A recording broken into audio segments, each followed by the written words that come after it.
hard to keep it hot. Your partner's not in the mood at the same time you are. It becomes a to-do list item. It becomes one note. It becomes unexciting. So the other thing I see a lot with males in that age range is just, the struggle to keep it hot and interesting.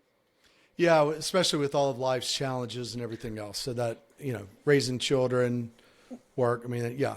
Listen, Robert, and I tell people all the time, and because this is your dad and this is a dad's podcast, parenting is amazing. It is not sexy, though.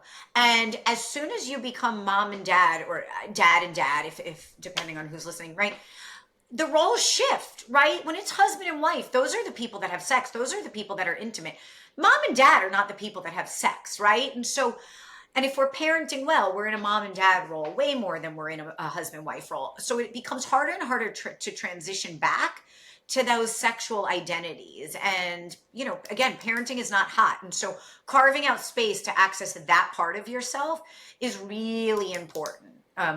Before I let you go, Yes. sex tips or relationship tips. Yep. Oh, I also want to plug 2 programs that I think are helpful apropos of what we're talking about. Okay, but sex tips for males, right? Women, foreplay starts long before foreplay actually starts. Women need to be mentally connected. And so if you are in a partnered relationship with a woman, right, one of the best things that you can do to create some sort of engagement is to start taking things off of her plate days in advance, to start being complimentary days in advance, to not activate when she is tired. You will get the best version of a woman if you can catch her in a low stress environment. I am a big fan of masturbation for people, just not in over reliance on pornography. I think it keeps the neural networks firing. So another sex tip is you should have a sex pleasure, a self-pleasure practice.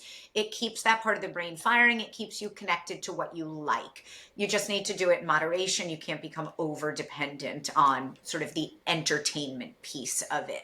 And then the other tip is to be a good communicator with your partner. The more comfortable you are with sexual content at all levels, the better lover you are, right? Sex is about being comfortable. The best sex is when people are free. And so the more comfortable you are, the freer you are.